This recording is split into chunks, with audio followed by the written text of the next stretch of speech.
Be advised, the opinions and views of the hosts and guests do not reflect those of the station.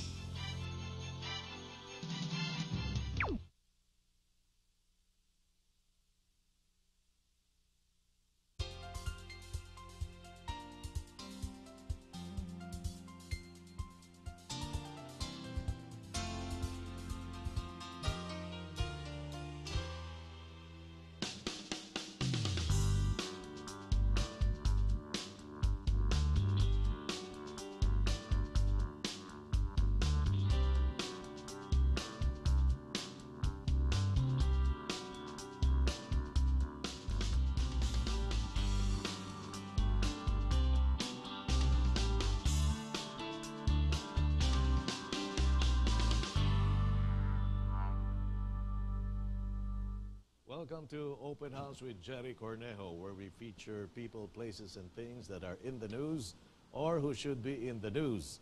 Well, what we are going to be discussing now will be people, places, and things that have been in the news in the year 2012. It's a sort of a year-ender recap, and to share their views on the good, the bad, and the ugly. That's the title of our program. 2012, the good, the bad, and the ugly are two of my co-hosts on GNN. We have Mr. Harry Tambuadco and Mr. Lary Brouhard. So Larry hey, Gerry. and Harry, welcome, and thank you very much for gracing the program again. Happy Boxing Day. Happy Boxing Day. Boxing Day, because the 26th is always called Boxing Day in Australia and other parts of the world. No, even in the States. Even the States. Yes. Why? Because boxes. All the boxes. Boxes. Putting away all the boxes that you get for Christmas. Right. Okay. For a while, I was thinking about and all the family boxing each other around. No. Okay. So we go with 2012, the good, the bad, and the ugly. I mean, I just gave them actually 1 minute or 2 minutes before showtime to think about it. But you know, we're definitely, it's on the top of our heads, and we're not limiting ourselves to just national issues or Filipinos, but rather an international blend of people, places, and things, the good, the bad, and the ugly. So we start out with the good news or the bad news? Well, Harry. What is the good, the bad, and the ugly good, for you? Well, okay, for the good. you first. Okay, first of all, the good, we made it through an election year in the United States. Finally, it's over. We got another The bad? 4 years. The bad. Let's stick with the good. Okay, let's every segment. Let's you know. Let's stay with the good. Right. Let's stay with the good. Yeah, I mean the fact is that we could have had, you know, if we would listen to the pundits and the people that didn't really care about scientific surveys, we might have thought that it was going to be a close election like it was in the year 2000, which would have been very, no, it was not close at all. Really? No. Oh, okay. No. Okay. The president won by more than 3 million votes, and that's a sizable amount. But wasn't and by a considerable in the electoral college. Didn't you have the automation problem as well? Dominion specifically, that was being questioned.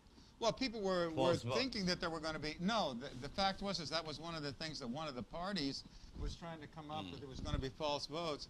And when they did a survey, it was a stupid thing. It's something like 0.00001% or something like that. But they were making a big deal because they were trying to force out a lot of the minorities. Basically, we're trying to make it so the minorities. They were trying to disenfranchise minorities. Minorities are afraid to vote in the South still in the United States. Blacks can be afraid to go to vote. Hispanics can be afraid to go to vote because of these kind of things going on. Afraid, and that's what those laws were about. Violence, or afraid because of? No, because, well, you can do a lot of things. What we used to have before 1964, the Voting Rights Act. In the South, for example, if I went in and they would have a literacy test, they would ask me to spell Mississippi. Dog, you know. But if I were black, they would ask me to spell, say, supercalifragilisticexpialidocious, you know. Right. I mean, the point was that it was not a literacy test. It was a way of keeping minorities from voting. Okay. And this is what those things that you were talking about. That's what those laws were intended for. Okay, Larry, are you happy with the results? I mean, the presidential results. Well, I'm always happy with the results of a presidential election, whether I was for the candidate or not for them. Well, were you I for was for the person who won. Yes, I was for the president. Yes, I was. Harry, are you happy? The good? No, are you happy about Obama winning? Well, given the choice, yes. I have my problems and quirks with Obama, but given the choice, this guy is a much better choice than the other contender. Okay, well, me too, I agree with you. I mean, you went through elections, and one thing I admire, one of the few things I admire about not much to admire about us, I know, Gerry. No, but there are some, you know, and one is how after the elections, I mean, there's no howl of protest about cheating, and, you know, people accept, people congratulate with a heavy heart, of course. I mean, you can pretend that you like losing. They concede fast. Yeah, I mean, you know, my hat's off to the Mitt Romney camp for accepting defeat graciously. I mean, at least on TV. And early. And one of the things that within I thought, hours. within an hour actually. It was very close. The minute it closes. In the year 2008, I thought that the greatest speech that John McCain made was his concession speech. Yes. It was a beautiful speech.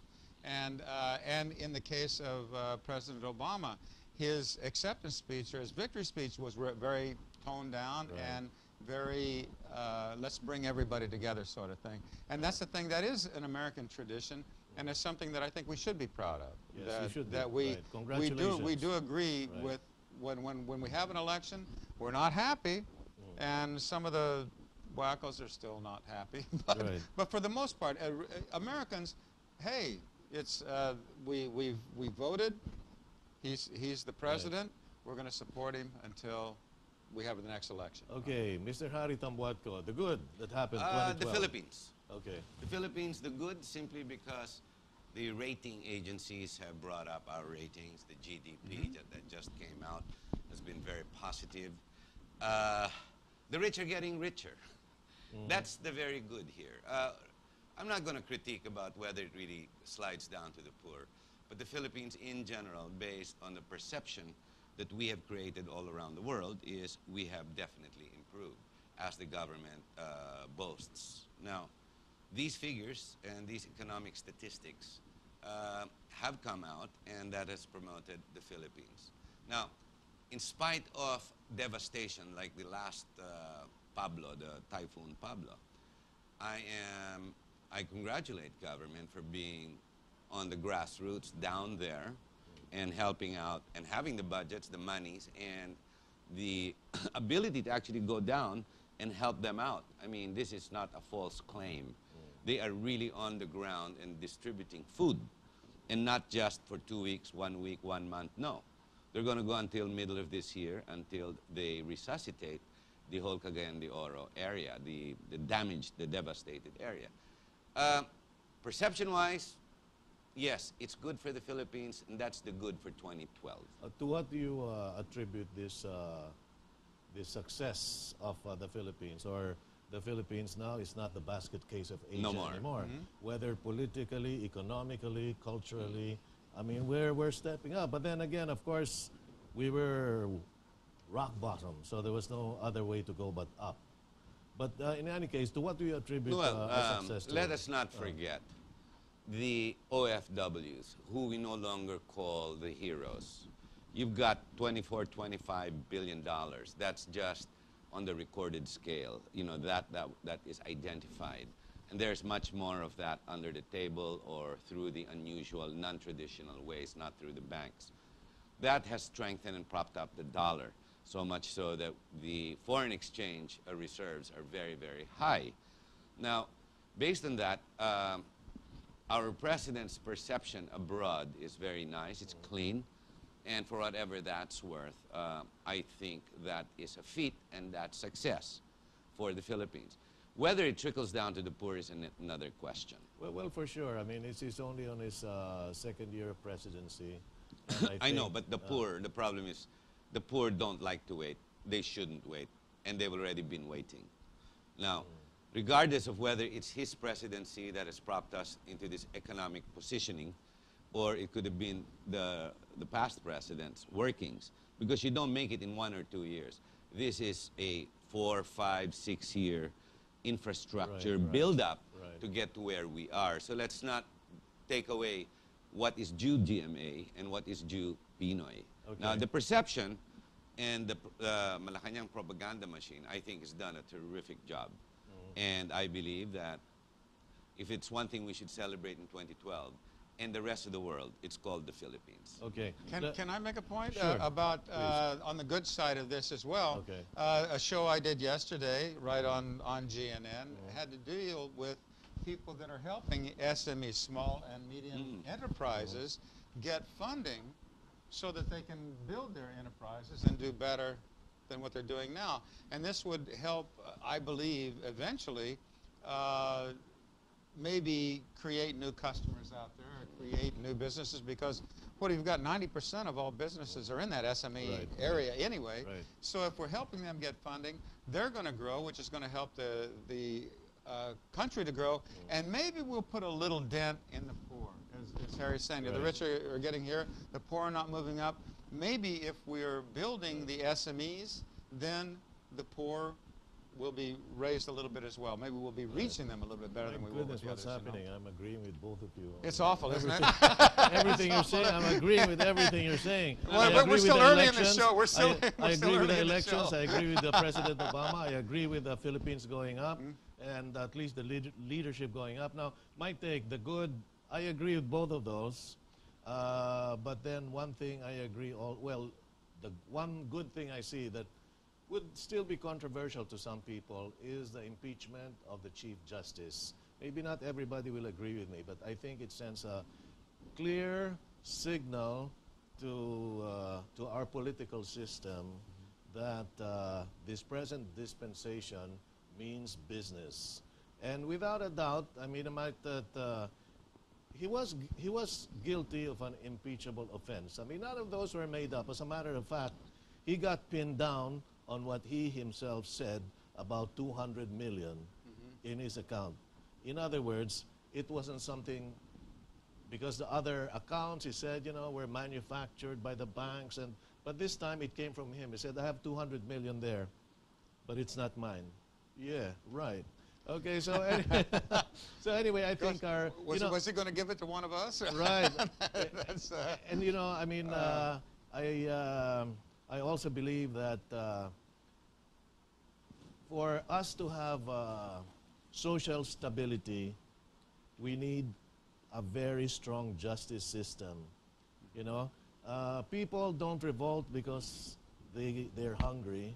They might complain, but people will definitely not stand for it and go to the mountains and be armed when there's injustice. And that's exactly what happened to the NPA, the Cordillera People's Liberation Front, the MNLF. It wasn't because they were going hungry. It was because there was injustice. It was because their human rights were being trampled on. It was because, you know, the essence of their being human was gone. And so that's why they said there's no other way but to go to the hills, and we will win our freedom through the point of a gun. You know exactly what. But isn't that still happening, Gerry? It's a work in progress. It is a work in progress. I mean, but the issue with Corona, although I agree with you, your statement. I believe though that oh my gosh, the rule. No, I know, but I agree with Gerry with his point of view, because except for the part that rule of law was not exactly followed, it was not consistent. You see, now the government, the administration is screaming out rule of law with reference to the Governor Garcia case, the problem. When, case in point, they didn't, and they bypassed rule of law. Rule of law should apply to all or none at all, as Mayor Lim says. That should be consistent.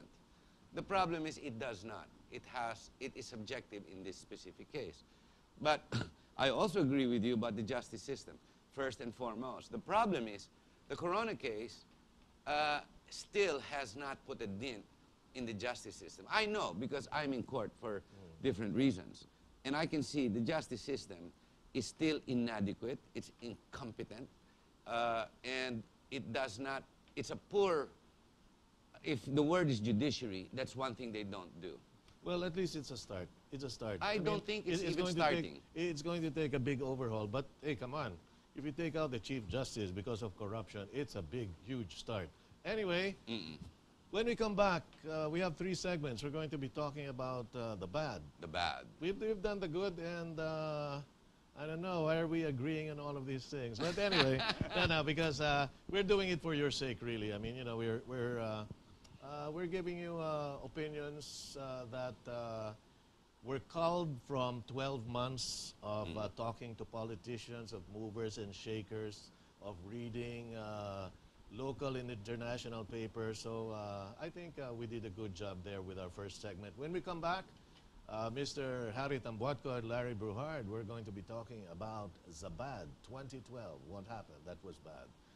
I'm Gerry Cornejo, this Open House, and we'll be back right after this. Stay tuned.